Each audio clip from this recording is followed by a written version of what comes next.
안녕하세요. 시니어의 하루를 따뜻하게 잇는 공간, 은빛 소통방입니다. 오늘 영상은요. 노인 일자리에 한 번이라도 지원해 보셨던 분이라면 꼭 한 번은 끝까지 들어보셨으면 좋겠습니다.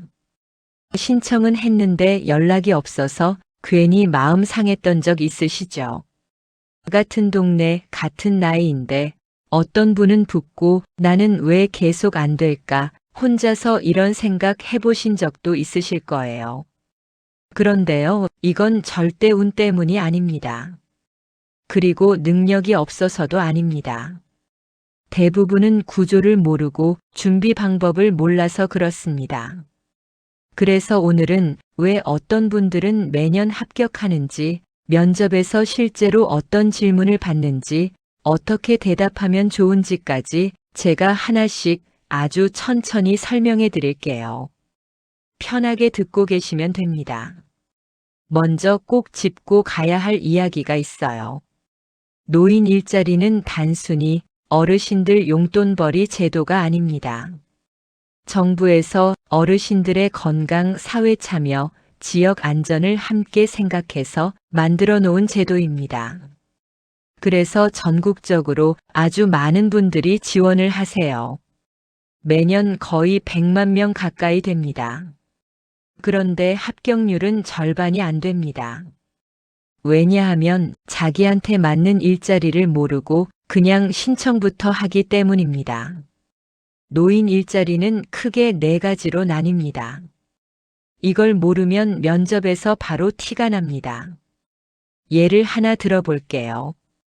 몸은 아직 괜찮은데 하루 종일 서 있는 건 힘든 분이 경비나 시장형에 지원하셨다고 해볼게요. 면접관이 묻습니다. 하루에 4~5시간 서서 근무 가능하시겠어요? 이때 머뭇거리면 이미 결과는 거의 정해집니다. 반대로 이런 분도 계세요. 젊을 때 사무직으로 오래 근무하신 분이 공익형 청소 활동에 지원하셨습니다. 면접관 입장에서는 왜 이분이 굳이 이 일을 지원했는지 이해가 잘 안 되는 거죠. 그래서 첫 번째 합격 조건은 내가 할 수 있는 일, 내가 꾸준히 할 수 있는 일을 스스로 아는 겁니다. 공익활동형은 학교 앞 교통지도, 공원 정비, 환경 정화처럼 몸에 큰 무리가 없는 일입니다. 활동비는 많지 않지만 시간이 짧고 부담이 적어서 가장 많은 분들이 선택하세요. 실제로 이런 말씀 많이 하십니다. 돈보다는 아침에 나갈 곳이 생긴 게 좋다고요. 사회 서비스형은 조금 더 책임이 있는 일입니다. 돌봄 보조나 행정 지원 같은 일인데 예전에 사람 상대하는 일을 해보셨던 분들, 서류 정리나 안내 경험 있으셨던 분들께 잘 맞습니다. 시장형은 여러분이 함께 운영하는 사업입니다. 카페나 작업장처럼 서로 도와가며 일하는 형태라 사람과 어울리는 걸 좋아하시는 분께 잘 맞고요. 취업 연계형은 말 그대로 다시 취업하는 겁니다.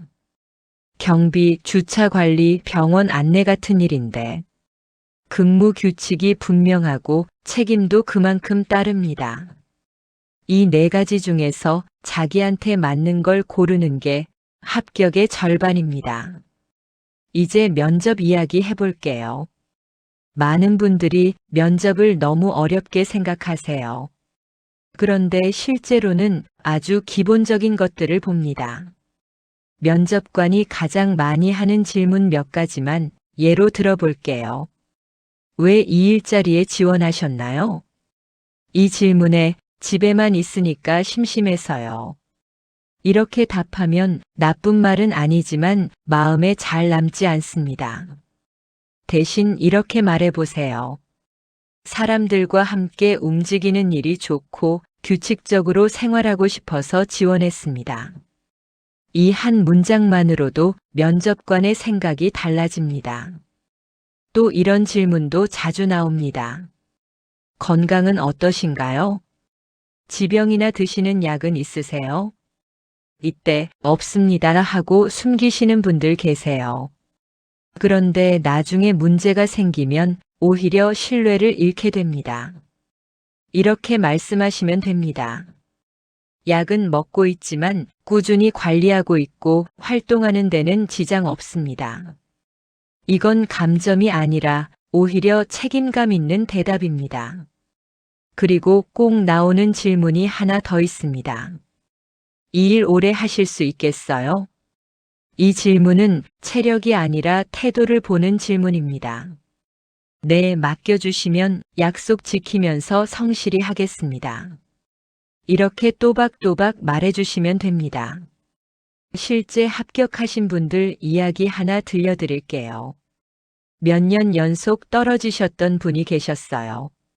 서류에서 계속 탈락하셨는데 담당자가 이런 말을 했답니다.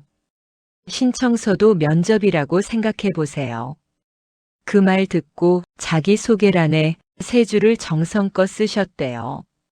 사람들과 잘 어울리는 편이고 약속을 중요하게 생각합니다.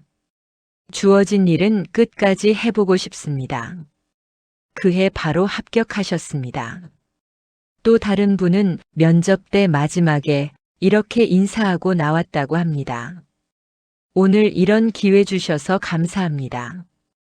뽑아주신다면 정말 성실히 하겠습니다. 담당자가 이 말이 계속 마음에 남았다고 하더군요. 여기서 하나 더 중요한 사실 알려드릴게요. 노인 일자리는 합격보다 더 중요한 게 있습니다. 바로 첫 달 출석입니다. 실제로 많은 복지관에서 첫 달 개근 여부를 다음 해 선발에 반영합니다. 첫 달에 빠지지 않고 나오신 분들은 이름을 기억합니다. 다음 해에는 전화 먼저 가는 경우도 많습니다. 그리고 하나 더. 센터 담당자와의 관계입니다. 어렵게 생각하실 필요 없습니다. 일 마치고 덕분에 잘했습니다. 고생 많으셨습니다. 이 한마디면 충분합니다. 일자리는 서류로 시작하지만 사람으로 이어집니다. 2026년부터는 노인 일자리도 조금씩 달라집니다.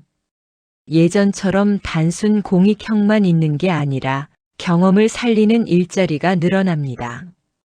사무 경험 있으신 분은 행정 보조로, 교육 경험 있으신 분은 멘토 역할로, 손재주 있는 분은 기술형으로 연결되는 구조입니다. 온라인 신청도 늘어나지만 여전히 직접 얼굴을 보고 상담하는 분들이 합격률이 높다는 점은 변하지 않습니다. 마지막으로 이 말은 꼭 드리고 싶습니다. 노인 일자리는 돈보다 존재감을 되찾는 과정입니다. 출근할 곳이 있다는 것, 누군가 나를 기다린다는 것, 그게 사람을 다시 살아있게 합니다. 어느 어르신이 이런 말씀을 하셨어요. 나이는 많아도 출근할 때는 마음이 젊어진다고요. 그 말이 이 제도의 본질입니다. 오늘 이야기 정리해 볼게요. 자기에게 맞는 구조를 알고 태도를 준비하고 사람과의 관계를 남기면 합격률은 분명히 달라집니다. 그리고 합격보다 중요한 건 꾸준히 참여하는 마음입니다. 오늘 영상이 도움이 되셨다면 구독과 좋아요, 알림 설정까지 한 번만 눌러주세요. 여러분의 응원이 은빛 소통방에 큰 힘이 됩니다. 댓글로 지역과 나이대를 남겨주시면 다음 영상에 꼭 반영하겠습니다. 시니어의 오늘을 응원하는 공간, 은빛 소통방이었습니다. 감사합니다.